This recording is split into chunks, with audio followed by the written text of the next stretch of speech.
तो भाई लोगों, आशीष चांचलानी की वेब सीरीज जिसे कि वो 2-3 साल से बनाने में लगा हुआ था, उसके जो कि 4 एपिसोड जो कि बहुत पहले आ चुके थे, अब उसका लास्ट एपिसोड यानी एपिसोड 5 आया है और यहीं पर खत्म हो जाता है आशीष चांचलानी की एकाकी सीरीज का सीजन 1। भाई देखो, मैंने सीजन 1 इसलिए कहा है क्योंकि एकाकी यहाँ नहीं रुकने वाली है। मतलब बंदा जिस शो को बनाने में लगा हुआ था, उस शो के क्लाइमेक्स में बंदे ने बता ही दिया कि भाई बजट कम पड़ गया, वरना दिखाता कि वो क्या कर सकता है। मतलब आप शुरुआत के 4 एपिसोड को साइड में रखो और ये 5वें एपिसोड साइड में रखो और आप कह सकते हो कि 90% ऑफ द एकाकी सीजन इज द एपिसोड 5। देखो बॉस, पर्सनली मैं बता रहा हूँ कि मैंने इस शो का क्लाइमेक्स ये तो एक्सपेक्ट नहीं किया था। एपिसोड 4 के एंड में मुझे लग रहा था कि भाई ने इतना रायता तो फैला दिया, लेकिन इसको समेटेगा कैसे। मतलब शो की शुरुआत होती है एक हॉरर कॉमेडी से, जो कि बाद में साइंस फिक्शन बन जाता है और यूएफओ वगैरह आ जाते हैं। और मैं ये सोच रहा कि भाई बंदा यूट्यूब पर फ्री में करना क्या चाहता है। भले ही ये शो उसने फ्री में दिया यूट्यूब पर, लेकिन ये शो चीप कहीं से फील नहीं होता। और भाई लोग, जो लास्ट में एलियन वगैरह की बैक स्टोरी बताई गई है, तो भाई लग तो रहा था कि बंदे ने स्टोरी पर काम तो किया है। और मैं बता नहीं सकता कि भाई की स्टोरी में कितना पोटेंशियल है। मतलब वही बात हो जाती है कि बंदे का बजट कम पड़ गया, और दूसरी बात कि हम भारत में रहते हैं जहाँ पर मोस्ट ऑफ द ऑडियंस ऐसी स्टोरी के लिए बनी ही नहीं है। लेकिन आशीष भाई, आपको एक्सप्लेन नहीं करना था। मतलब एलियन जब अपने आप को एक्सप्लेन कर रहा था, भाई बड़ा अजीब लग रहा था। माना कि हम भारत में रहते हैं और जहाँ पर मूवी वगैरह हमको कॉम्प्लिकेटेड ज्यादा अच्छी नहीं लगती, मतलब हर चीज हमको एक्सप्लेन की जाती है, क्योंकि मोस्ट ऑफ द ऑडियंस हर चीज को समझ नहीं सकती, अनलाइक हॉलीवुड। लेकिन स्टोरी को इतना डिटेल में एक्सप्लेन करने की जरूरत मुझे तो नहीं लगी। मतलब कितना बेटर होता कि लोग अपने मन से थ्योरीज वगैरह बना रहे हैं और थोड़ी एम्बिग्यूटी बनी रहती,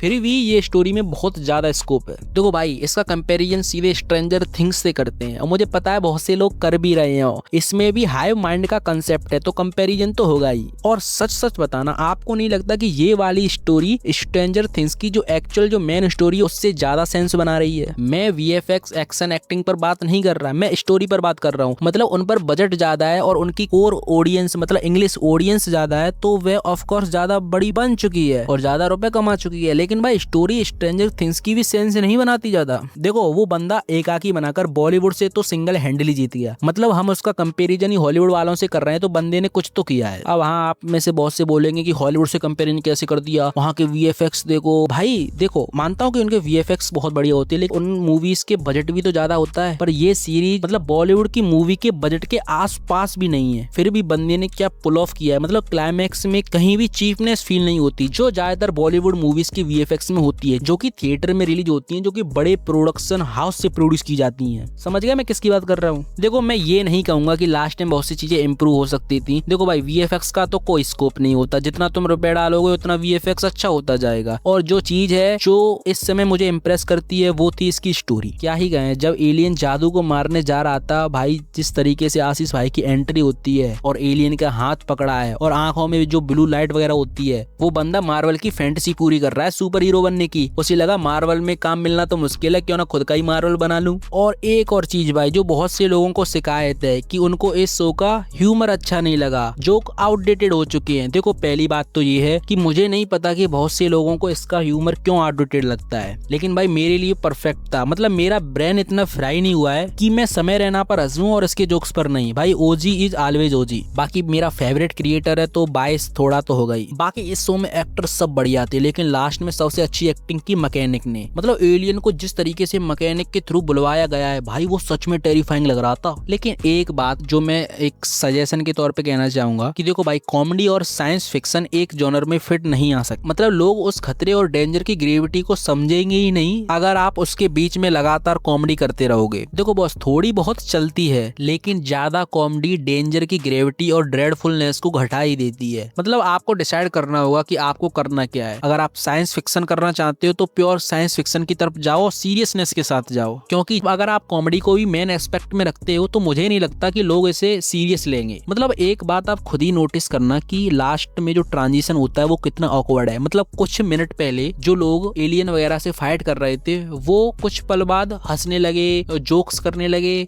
मतलब कितना ऑकवर्ड सा ट्रांजिशन फील होता है। ऐसा लग ही नहीं रहा था कि लोगों ने एलियन को मारा, ऐसा लग रहा था कि गली मोहल्ले के गुंडे को कूट कर आए हैं। मतलब ये चीजें जो डिसाइड करनी होगी। और भाई एंड में पता लगता है कि जो चिप जो एलियन से छूटकर आशीष भाई के गले में चिपक गई थी, उससे आशीष भाई स्ट्रेंजर थिंग्स के विल बन चुके हैं। देखो, ये सीजन तो यहीं खत्म हो जाता है, लेकिन भाई इसकी स्टोरी में स्कोप बहुत है। है। अगर इसको सीरियसनेस के साथ अगर देखा जाए और थोड़ा मतलब बजट बढ़ाकर कोई मतलब प्रोडक्शन हाउस इसे कैप्चर कर ले तो अगला सीजन भाई बहुत अच्छा हो सकता है। और भाई मैं तो यही कहूंगा जब तक इसका बजट में सिग्निफिकेंट इंप्रूवमेंट नहीं हो जाता तो भाई इसका सेकंड सीजन मत लेकर आना। मतलब इसकी स्टोरी ग्रांड बजट मांगती है भाई। बाकी आपको एक आके जो होल सीजन कैसा लगा कमेंट में बता देना। आपको सबसे अच्छा क्या लगा सीजन में। अगर मेरा रिव्यू अच्छा लगा हो तो लाइक और सब्सक्राइब कर देना। बाकी याद रखो वी आर कॉन्वर।